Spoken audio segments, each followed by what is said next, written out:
različitih doza cjepiva. Dakle, govorimo o ovim provjerenim cjepivima, kao što je cjepivo protiv hepatitisa B, kao što je godišnje cjepivo protiv gripe, kao što je cjepivo protiv difterije, protiv dječje paralize. Do dana današnjeg nema dokaza o statističkoj povezanosti primjene cjepiva i bolesti, autoimunih bolesti. Znači, sam organizam počne sebe napadati. Obično je to povezano, ljudi čuju najviše za pojam multiple skleroze ili takozvanog Guillain-Barréovog sindroma. Jedini slučaj koji se desio, i to je bilo negdje 76. rekao 77. u Fort Dixu u Americi, Ford je bio predsjednik, kada su napravili novo cjepivo protiv ondašnjeg tipa H1N1 svinjske gripe i koji je izazvao jedan veći broj Guillain-Barréovih sindroma i prekinuta je. Znači, tada je Ford bio naredio da se svi cijepe u Americi, bila je predizborna kampanja i tako dalje, da ne pričamo o tome. Međutim, onda kad su statistike poslije uzele sve te brojke na to koliko je bilo ljudi cijepljeno, se pokazalo da je samo jedna osoba na 100.000 oboljela više nego što bi inače da se nisu cijepile od Guillain-Barréovog sindroma. Svejedno to cjepivo je maknuto s tržišta i nikad se više nije kao takvo proizvodilo. Za sva druga cjepiva ne postoji znanstveni dokaz. Profesore Ostojiću, željeli bismo čuti i vaše mišljenje po tom pitanju. Drugo pitanje je bilo slično. Mogu li postojati ikakve dugoročne posljedice kod cijepljenja djece? Ne, mi sa rekombinantnim cijepima protiv hepatitisa B cijepimo dojenčad. Mi smo na ti, familijarni smo i sa cijepivom za hepatitis B i sa vakcinom, a i sa terapijom, naravno. Zato sad više, kao što je rekla profesorica Vince, ne plašimo više nuspojava. Mi smo danas vrlo jednostavno možemo sa njim baratati. Dakle, cijepiva koja postoje u Hrvatskoj, koja se preporučuju našoj djeci, našoj unučadi, su sigurna, ona su rekombinantna, najčešće nisu živa, odnosno atenuirana su mrtva, dakle nemaju nikakvih nuspojava. U krajnjem slučaju i kolegica Vinca i ja smo se cijepili i protiv jedne i druge gripe i protiv hepatitisa B, dakle i naša djeca. I dakle to je možda dokaz da svojim primjerom ukažemo da je cijepljenje sigurno. Ja bih se vratio što je profesor Jelaković rekao, dakle bolest jetre i bolest bubrega. Hepatitis nije samo virus koji živi u jetri. On živi i kola u krvlji. Dakle, on napada i oči i štitnjaču. Čuli ste malo prije gospođu da je imala problema sa štitnjačom. Možda ima problema sa štitnjačom zbog hepatitisa B. Dakle, i bubreg. Cijeli niz bolesti tipa porfirija, kutana, atarda i nekih dermatoloških bolesti su nedvojbeno povezani sa hepatitisom C. Dakle, hepatitis C i B žive u nama, oni idu po svim organima, kolaju u krvi, dakle ne napadaju samo jetru. Zato mi danas imamo jedan sveobuhvatan pristup tim pacijentima i ono što je možda najvažnije, ne liječimo Marka Markovića koji ima hepatitis B i C, nego sprečavamo širenje bolesti. Smanjujemo rezervoar. Dakle, na taj način i zbog toga je Europski parlament napravio deklaraciju. Zato što 12 milijuna građana Europe imaju hepatitis i šire ga.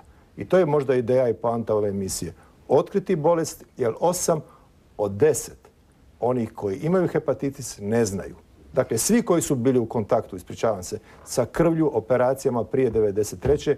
pozivamo da se testiraju svom liječniku opće prakse, jer je danas terapija jednostavna, dostupna i nerijetko izlječiva. Eto, pri samom kraju smo emisije, moramo još i pogledati znanstvenu vijest, ali htjela bih da još ove 2 minute iskoristimo. Da vi kažete o važnosti možda ovog timskog rada, multidisciplinarnog pristupa, a vi barem u par rečenica što je novo u programu transplantacija?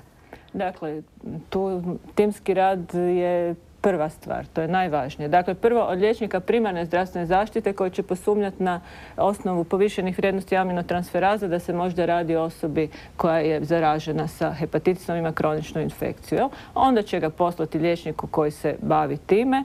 Opet nam je važno Zavod za transfuziju, laboratorij da se dijagnosticira točno serološki, da imamo molekularnu dijagnostiku. Nakon toga preuzimamo, liječimo ga oni koji se bavimo zaraznim bolestima, odnosno gastroenterologijom gastroenterolozi, gledamo komplikacije, evo što smo rekli tijekom toga. Ako prosudimo da neko razvije bolest štitnjače, znači šaljemo Zavod za nuklearnu medicinu, endokrinologu. Ako neko razvije depresiju, neka dođe do suicida, nije tako često, šaljemo vrlo brzo kolegi psihijatru.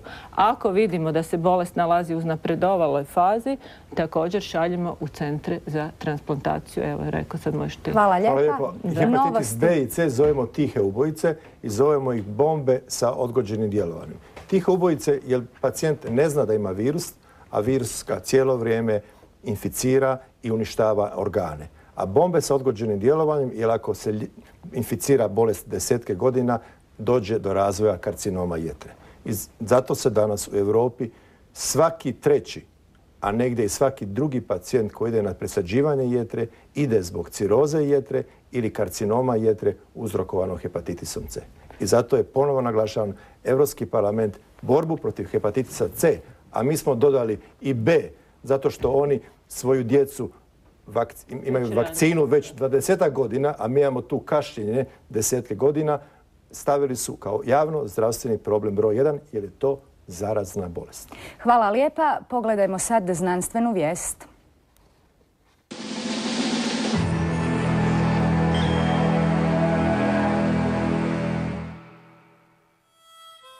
Liječenje hepatitisa C i B uglavnom se bazira na interferonu i ribavirinu, a uskoro bi im se mogla pridružiti i nova molekula R1626, analog nukleozida, te poboljšani interferon koji bi se umjesto svakog davao svaka 2 tjedna.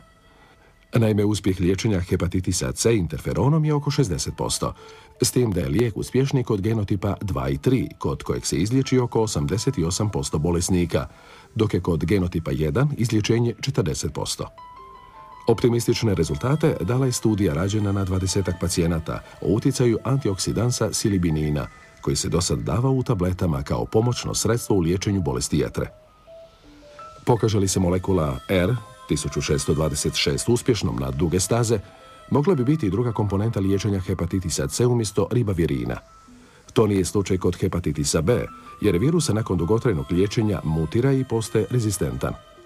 Liječnici smatraju da će epidemija hepatitisa doseći kulminaciju 2020. godine, ali također tvrde da upravo zato treba provoditi i prevenciju, probir i liječenje, kako bi se broj novooboljelih što više smanjio.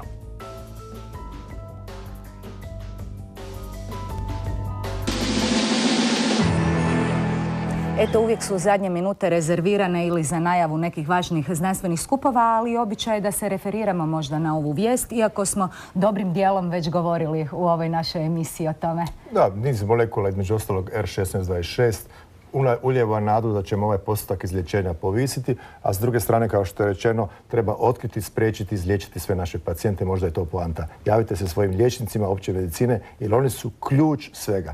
Mi smo, dakle, druga linija obrane, ali liječnici obiteljske medicine su ključ svega. Sjajno. Najave za kraj od događaja. Evo ga.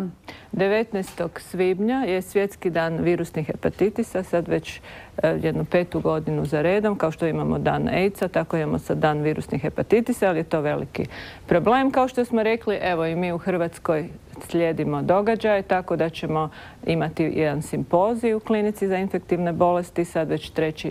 put za redom, povodom svjetskog dana hepatitisa. Govorit će eminentni stručnjaci, profesor Ostojić između ostalog, kolege epidemiolozi i predstavnici oboljelih također uvijek. Glavna poanta, ona glavna poruka koju bi htjeli dati s time da se poveća svjesnost u društvu, da je to svakako česta bolest koja ne daje simptome i ono što mi sada ne radimo dovoljno dobro, mi dobro liječimo, ali ne otkrivamo dovoljno ljudi koji imaju tu bolest. Ako se bolest otkrije u ranoj fazi, ona je u velikom postotku izlječiva. Hvala lijepa. Još nešto imamo? Na tragu otkrij, spriječi, izliječi. U Vodicama ćemo imati hrvatsko-američki sastanak. Dolazi predsjednik Američkog gastroenterološkog društva, profesor Sanjal. Drugi put u Hrvatsku. Svake 4 godine smo odlučili da nam bude naš gost. Napravit ćemo veliki sastanak gastroenterologije. Nedjelja 20. lipnja Vodice, hotel Olimpija će biti posvećena bolestima jetre. Hvala lijepa. Hvala vama.